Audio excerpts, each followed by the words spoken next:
You know, growing up, my favorite game was school. And I'm in a room of teachers, so I know I am not the only one, right? But see, I was lucky. My parents were both teachers, so I would hoard all of their old textbooks, drag my younger sister kicking and screaming down to the basement, and teach her history, reading, writing. Clearly it didn't totally destroy her, because she is also an amazing award-winning teacher. But what I did there that I think is really, really important and shows the way that our education impacts our young people is that in that basement, on that chalkboard, I retaught what I was taught in school. And this is a really literal example of regurgitating what I was taught in school, but when I think about the literalness of that example, I think about all of the ways that I've done that in my life. Retaught what I've been taught. It means that what I was taught was really important, that I'm willing to hold it as truth and share it with others. And it means that as educators, we have a tremendous opportunity and a tremendous responsibility. As a teacher, to give you a little background, I've had the opportunity to teach in a variety of schools thanks to career changes of my husband. And in that, I've seen a great deal of disparity and a great deal of privilege.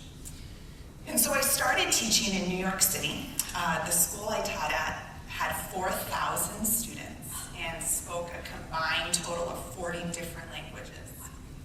I then moved to Chicago. I taught in North Lawndale, which is on Chicago's west side.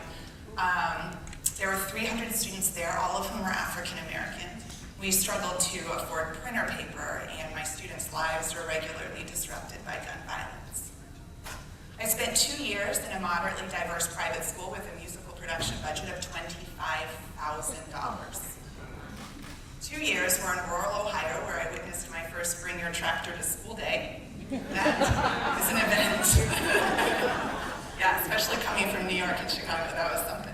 In the last 5 years, I've been in Mount Vernon, Iowa, a college town sandwiched between industry and farmland, with a population that is predominantly white. Over 95% of our students at Mount Vernon are white, and 100% of our entire staff in Mount Vernon is white.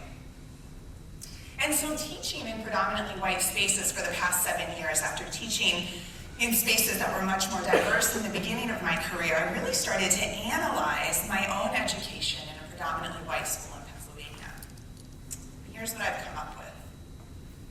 I learned about slavery, but not the remarkable people from the continent of Africa and the scope of the violence that they endured because of the slave trade. I learned about emancipation, but not the triumph and tragedy of Reconstruction. I learned about Jim Crow, but not lynching. I learned about the Civil Rights Movement, but not Amzie Moore, Fred Shuttlesworth, or the amazing Fannie Lou Hamer. I learned about the war on drugs, but not mass incarceration. And I understand that there will always be gaps in our learning. I understand that we cannot teach all students all things, but I really think that this is a particularly problematic gap because it led me to the dangerous conclusion that we're good. We're good. The problems that we had in this country, they're in our past. They weren't that bad anyway, and it didn't really take that much to overcome them. So what happens when I think this? The problems and the negative experiences of Black people are explained away simply by personal accountability, and I leave no room and have no understanding of the impact of social constructs. The experiences of Black people are judged against my personal white experiences, and if racism doesn't add up to me, it must not be happening, right? Because we're good. But the reality is I am not good. In fact, I believe that if humanity shares one thing, it is, as author and founder of the Equal Justice Initiative states, Brian Stevenson states, we share a common brokenness. And recognizing that is freedom. And that is the freedom I want for all my students. And of course, this looks differently for students, and I do not pretend to teach all students the same, but I am here today to talk as a white woman and a white teacher about teaching white students. So what do we teach white students? I would argue we teach the truth. We partner with experts of color to teach a more honest, a more horrific, and a more beautiful story of American oppression that includes the multitude of Black voices that we have been leaving out of the classroom.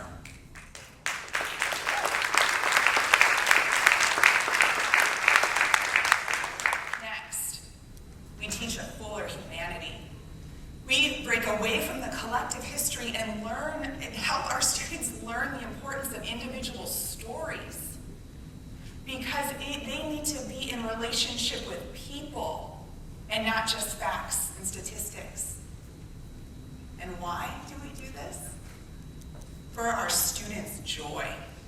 And I am not talking about generic happiness. I am talking about that visceral, connecting to our brokenness, freeing us to be empathetic and compassionate, to do justice, to walk humbly, to be merciful. That joy is available, and that is why we teach truth and we teach humanity. So, thesis. I'm an English teacher, I can't help it. All right, let's teach a fuller truth of a fuller humanity to achieve a fuller joy. So first, to teach a fuller truth, we have to examine our curriculum, teachers. We have to, because our curriculum says a great deal about who and what we think is important. That is very evident from what I retaught in the basement in those days back in Pennsylvania. You see, if I'm only teaching books written by white writers in my English class, then who am I saying is important? If I'm only teaching a handful of events from the civil rights movement and a handful of people, then how will our students ever know about the thousands of people who fought for years to secure constitutional rights promised to them by Ulysses S. Grant in 1870? If I never teach my students how to have conversations about race and bias, about equity and discourse, who will? And when will they ever have them? They will not enter into those classrooms in college. A University of Iowa professor told me 85% of them are Black students, and only 15% of her classes are compiled of white students. They're not entering into these conversations because we're not teaching them how. Embedded into our curriculum must be courses in African American literature, in history. They need to learn how to dialogue about race. White students need children's books that reflect a multitude of voices. They need to see beautiful pictures of Black scientists, historians, mathematicians hanging in their classroom, particularly when those are not the faces that they're seeing standing in front of them in the classroom. Iowa's teaching population is 97.2% white. So I've been doing this. I've been teaching African American history and literature to mostly white students, and it's been a journey. Each semester, I walk through the grief process with students as they are awakened to atrocities in their nation, in their communities, and their school. In a survey of Mount Vernon students of color we did in 2018, 100% of them said they heard a racial slur directed at them or around them at least once a week. And so they hear this, and other atrocities, and triumphs. Teachers, we cannot forget to teach the triumphs. They hear this, and there's denial and anger, frustration, despair. But then also hope, accountability, motivation, action. They are empowered to live their lives differently. As an example, one of my students this past year wrote his college essay. He's a white male named Leigh. He wrote his college essay about the impact African American literature had on him. And he started the essay, and I'll read that to you, but he started the essay, maybe I'll take it away so you can't read it. He started the essay by admitting that he partook in racism by hearing it and not speaking up. is what he said at the end of his essay. The structures of my comfort zone began to crumble and eventually blow away like fine dust. But the amazing thing was that construction began immediately. Walls of compassion were built on foundations of newfound awareness and knowledge. Experiences and emotions became the cement filling this new mold. And as time went on and continues to do so, more area becomes engulfed by this new complex arrangement of my ideals. It leads me to yearn to understand people who are different than me, to see individuals for who they really are and not for who society has conditioned me to believe. African American was bigger than I once believed. Looking back, it was never just about black and white. It was about taking off the tinted glasses placed so innocently on my eyes at a young age and being able to see each other for how we were made to be seen, as human beings. Blake talks about not wanting to be conditioned by society and wanting to see people for who they really are, and I think curriculum is a great place to start, but we have to pair that curriculum with experience. And start small here, you guys. Seek out local experts of color to come into your classrooms and teach. Take your students into your community, into places that reflect what you're learning.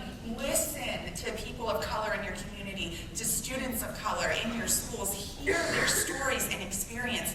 We must learn what we don't know, and we must teach our white students that learning is as important a part of achieving social justice as action is.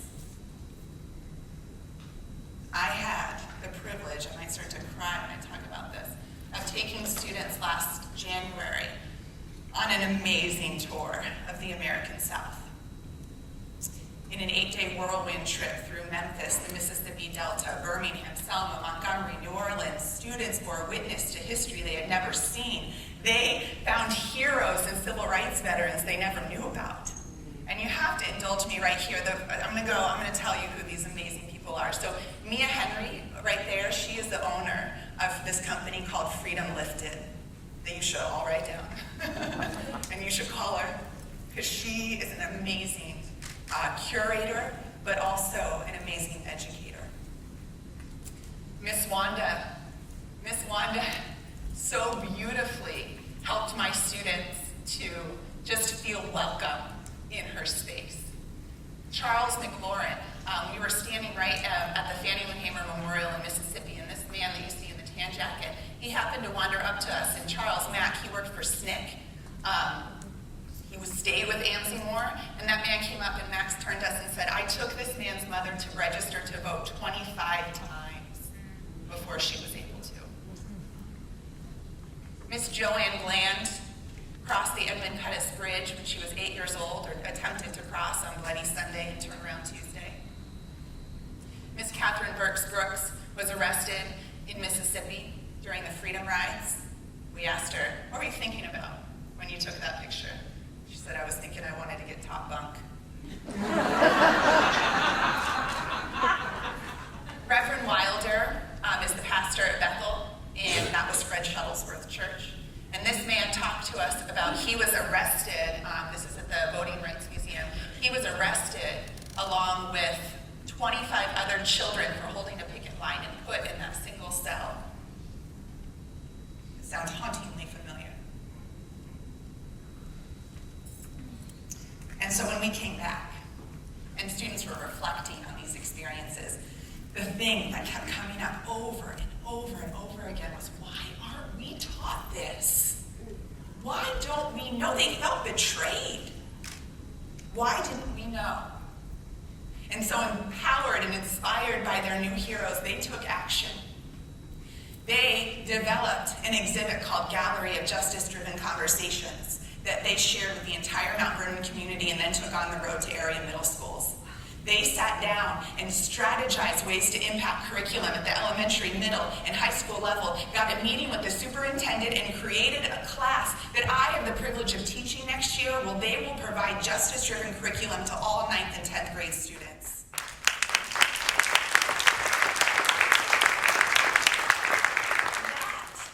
That is what happens when we re-examine our curriculum, when we empower our students, when we tell them the truth.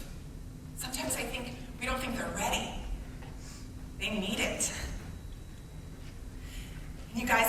beyond high school. You see, the way our white students steward their privilege in the future will heavily be impacted by what they experienced in high school.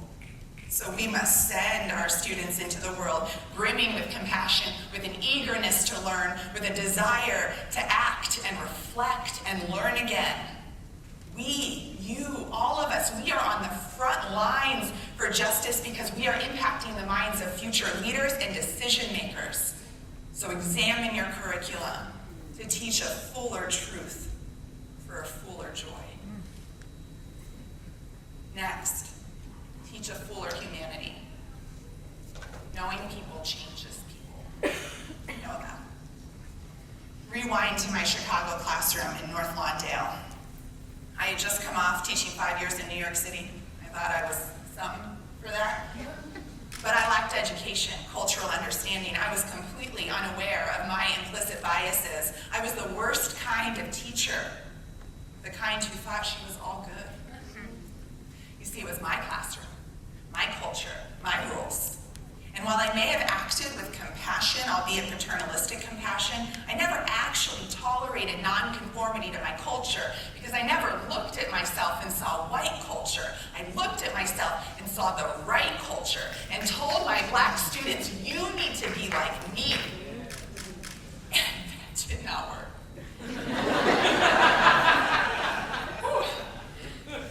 Order was success in my mind, right? And order broke down. And it forced me to see my students. I see Javon Barnes. He's 5'1" with a 6'10" personality. He, being 14 years old, he's down to his share of trouble, right? But Javon really wanted to succeed. He really appreciated education. He valued encouragement, and that's something I connected with because I was like that in high school. But the thing I'll remember most about Javon, besides the way he literally destroyed me on the basketball court, and I wasn't that bad, was that whenever my class started to get a little out of hand, I feel like he just had this sense that I was starting to lose it. He would stand up and be like, Erickson, it's fine. We're all just playing. And it just brought me back. I think about Gerard Strong. Stayed with me after school, sat and talked to me about things that were happening in his community that just confounded me. Why didn't I know about this? Think about Laquita Watson, who on the last day of school looked at me and said, why are you leaving us? Everybody leaves us. With no good answer, I looked at her and said, because it's too hard. It's probably one of the greatest failures of my life. So years later, I can tell you that Gerard went off to college. I don't know much about Laquita. Javon was shot and killed right outside the school at 4:30 in the afternoon when he was 19 years old. And so when I go to Mount Vernon, I want to share these stories. And I don't know how, right? I don't know how. So I start really simply. I started by teaching Do the Right Thing in my film class. And so I'm telling my students about Javon and about Gerard and about Laquita, about the over-policing of their neighborhood, about unjust mass incarceration, about all of these other, about gun violence and the way it impacts their family and friends. All of these other realities that are so different from the realities of most students at Mount Vernon High School. And one young girl raises her hand and she says, Mrs. Erickson, I'm sorry your students are killing each other, but that's not my problem. And I thought, there sat I. So I said, okay, what is your problem? What do you care about? And we had that conversation. And inevitably, everything the students brought up, every issue they cared about was connected to a person they care about, because we don't care about issues, we care about people. And when we care about people, we care about the things that they're struggling against. And so I knew that in order to create change, I needed to find ways to build authentic relationships with people who were different than my students. And while there are many ways to do this, I do pass on a word of caution. Please do not take your students, your white students particularly, into the community to help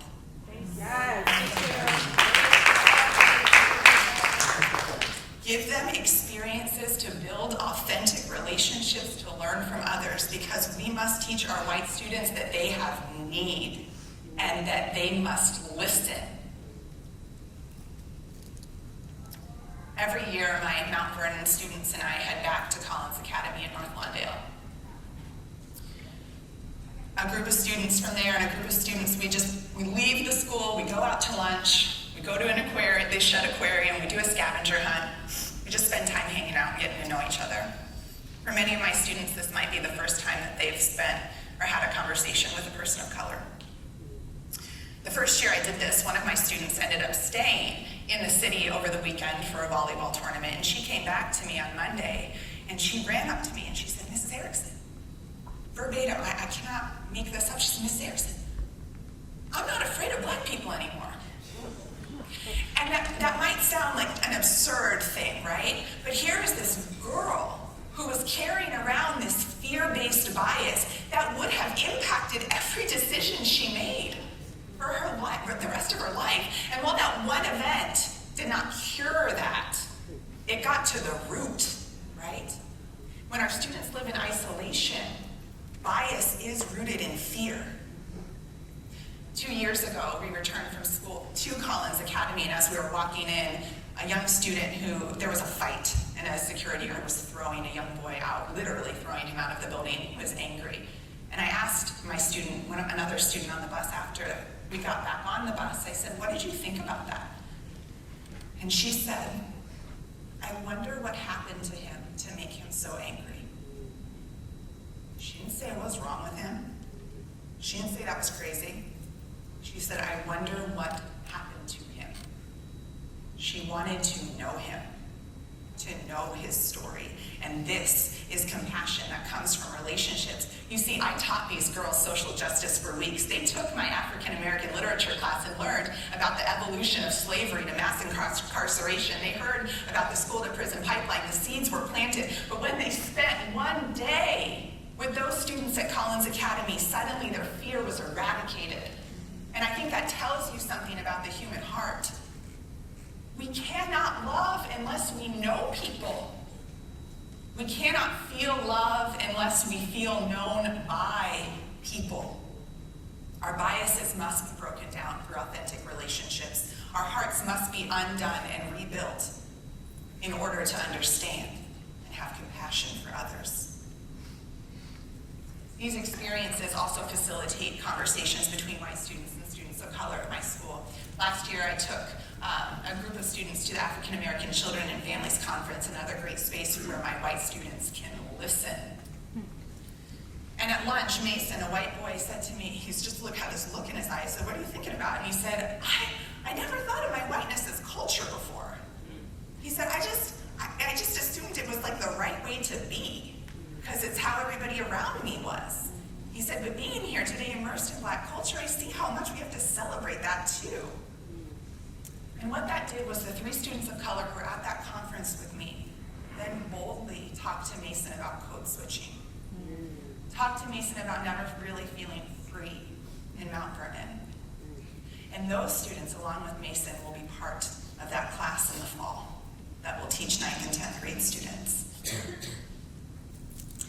And finally, why? Why do we do this? Because we can achieve a fuller joy by understanding that the great power of change does not come from holding on to power, it comes from letting go. Our white students must learn from black teachers, must philosophize at high levels with black thinkers, must cheer and mourn with black students, must be willing to give up the idea that they know so much and have so much to give, and be willing to admit that their eyes and their hearts have been closed, their minds have been caged, and their voices, unless mixed with the voices of others, have been stifled.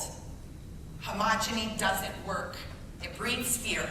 It creates bias. It replicates the power structure, and it hurts all students. Teachers, we have to shake it up. Because you see, when people are oppressed, both the oppressed and the oppressor are dehumanized. We have to find ways to walk our white students through recognition of failure and bias. And this is for their joy.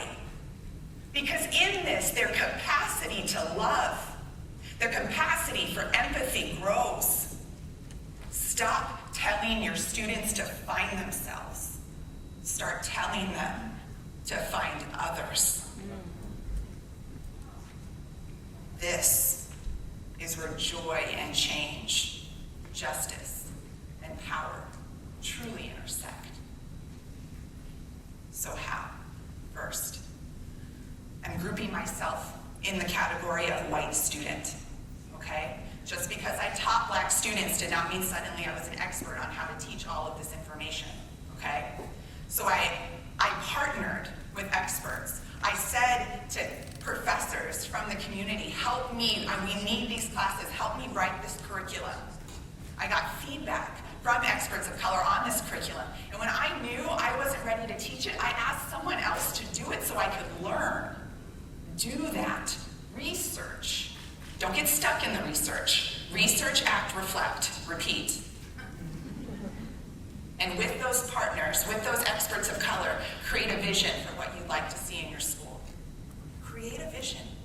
Dream, as Kalisa told us. Incorporate and implement. And remember, you can start small. I taught one film in one class. Show your success. Show your student work. Host community nights. I can't take any credit for this, but I am telling you, every time I was doing something remotely interesting, my amazing husband was on the phone with the radio stations and the news stations saying, you gotta come see this. And getting that kind of publicity for your school helps you build allies with administration. And then grow your vision. New classes, new curriculum, teacher and admin allies. If you come to my session tomorrow, we're gonna create individual plans for this stuff. Remember to be humble and move forward in grace and love. To fight for people you love, rather than against those you perceive to be the enemy. A final story. Joanne Bland, at 8 years old, attempted to cross the Edmund Pettus Bridge on Bloody Sunday, was beaten unconscious, tried to cross again on Turnaround Tuesday. She took my students to the foot of the Edmund Pettus Bridge in Selma.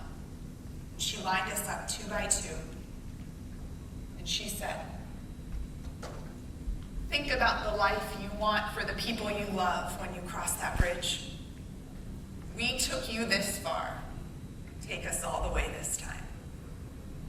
And then she made us chant, we are history makers. We are history makers. And with that, my students crossed that bridge with a new understanding of their role in this fight for personal compassion, for the fullness of their humanity, for the fullness of the humanity in others. As I often tell them, we cannot unknow what we now know. We cannot unsee what we have seen. We cannot unhear the stories we have heard. And as Congressman and civil rights hero John Lewis said, if not us, who? And if not now, when? Because we in this room